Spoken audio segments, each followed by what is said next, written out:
అందరికీ నమస్తే. Exact 1 year అయింది సినిమా రిలీజ్ అయ్యి.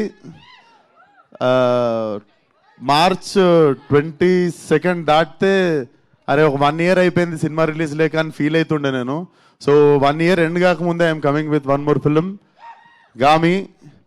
సో మేము ఇది స్టార్ట్ చేసినప్పుడు సరిగ్గా నా పేరు కూడా మీకు తెలీదు, అప్పుడు స్టార్ట్ చేసాము. బట్ బలంగా నమ్మింది ఏంటంటే ఒక్క మనిషిని, Vidyadhar. This man had a vision.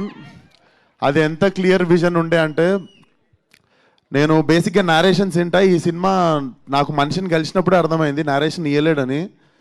అంటే చాలామంది ఎగ్జాజరేట్ చేసి చెప్తారు ఏం లేకపోయినా, ఒక నేరేషన్లో చాలా మిస్మానిపులేట్ అవ్వచ్చు మనము. బట్ నాకు అర్థమైంది మనిషి నేరేషన్ ఇయ్యలేడని చెప్పి, ఇంత భగవద్గీత అంత బుక్ తీసుకొని వచ్చాడు నా దగ్గరికి. అండ్ నా ఎదురుగానే టీచర్లా కూర్చుంటే మార్నింగ్ నుండి ఈవినింగ్ వరకు చదివి నేను ఈ సినిమా చేస్తున్నా అని చెప్పినుండే. నాకు అన్ని సినిమాలు ఇచ్చిన కిక్ వేరు. ఇది అంటే నాకు తెలిసి నన్ను, విద్యాని, కార్తిక్ని, ఆర్ట్ డైరెక్టర్ ప్రవళిక అండ్ మన సీజీ టీమ్, మా టీంలో ఉన్న వాళ్ళందరినీ, చాలా చిన్న టీం ఉండేది మాది, less than 20 people who believed in this film. And అక్కడ నుండి స్టార్ట్ అయ్యి today watching it on big screen feel so proud. And అన్ని చెప్తున్నా కదా, అన్ని సినిమాలు వేరు. అన్ని సినిమాలకి చెప్తాం రండి సినిమా చూడండి, మా సినిమాలో అది ఉంది ఇది ఉంది, కానీ ఈ సినిమాలో ఉన్నది ఏది నేను మీకు వోకల్గా చెప్పలేను.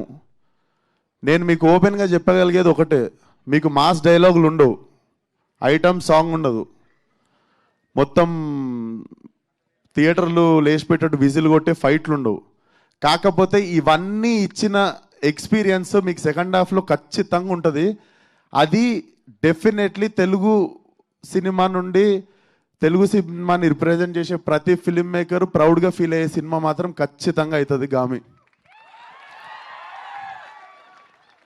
డెఫినెట్లీ ఈ సినిమా వర్కౌట్ అయితే చాలా మంది కొత్త ఫిల్మ్ మేకర్స్ వస్తారు. చాలా అంటే సినిమా రిలీజ్ తర్వాత మా మేకింగ్ తెలిసిన తర్వాత మీరు ఇంకా ఎగ్జైట్ అవుతారు. సో బేసిక్గా ఒక పని చేద్దామని డిసైడ్ అయిన తర్వాత కారణాలు, ఎక్స్క్యూజెస్ పెట్టుకొని ఇంట్లో కూర్చుంటే సినిమాలు అవ్వవు. He fought for it. 10% మిగిలిన టీం కష్టం ఉంటే 90% కష్టం విద్యాధర్ది. So this film belongs to Vidyadhar. And thank you so much అన్న. ఈ సినిమాకి చీఫ్ గెస్ట్ ఎవరు వస్తుర్రు ఏంది అని మాట్లాడుతున్నప్పుడు I do not wanted to put it in one column. అంటే ఒక పర్టిక్యులర్ పర్సన్ వస్తే ఈ సినిమా ఎట్లా మిస్మానిపులేట్ అయిపోతుందేమో అది ఇది అనుకున్న టైంలో నువ్వు ఆ రోజు ఫర్లక్నామా సినిమాకి రాకూడని కారణం ఈరోజు రావాలని అనుకుంటా అన్న, destiny.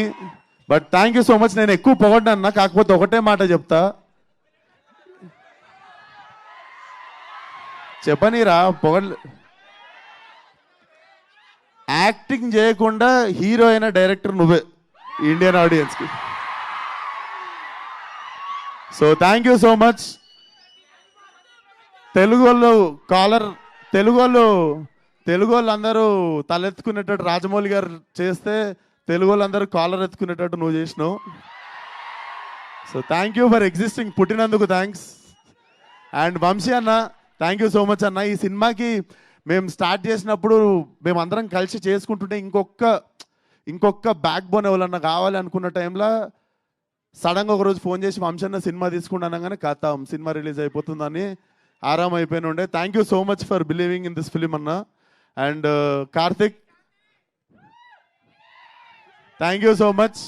And he is so loyal to his investors. Crowd funding సినిమాని స్టార్ట్ చేసిండు. మేము ఎవరం ఎన్ని మాట్లాడినా కార్తిక్ నోట్ నుండి ఫస్ట్ వచ్చే పదం thanks to the crowd who believed in them even when I was not part of that film. So crowd నుండి ఫండ్ చేసిన వాళ్ళందరికీ కూడా చాలా చాలా పెద్ద థ్యాంక్స్. అండ్ ఫైనల్లీ మా ఫ్యామిలీ, అక్కడ మా మమ్మీ, డాడీ, అక్క అక్కడ ఉన్నారు. Thank you so much. నేను ఈ షూటింగ్కి పోతున్నప్పుడు ఏం తిరుగుతున్నావు ఏం చేస్తున్నావు అంటుండే, ఇదే చేస్తుండే. అప్పటికి హీరో కూడా కాలే, ఏం చేస్తున్నావు ఏం తిరుగుతున్నావు, వాళ్ళు ఏం చేస్తున్నావు అంటుండే, ఇదే సినిమా చేస్తుండే అప్పుడు నేను. So thank you daddy, thank you అమ్మ, థ్యాంక్ యూ అక్క. నాకు లైఫ్లో ఎంత పెద్ద ప్రాబ్లం వచ్చినా వాళ్ళ ముగ్గురు ముఖం చూస్తే నాకు ప్రతి ప్రాబ్లం చిన్నగా కనిపిస్తుంది. So thank you for always believing in me. Love you మీ ముగ్గురికి. ఇంకా మాట్లాడదాం. ప్రీ రిలీజ్ ఉంది March 8th. థియేటర్ రండి, కొత్తగా ర్యాంప్ అవుతుంది. Thank you.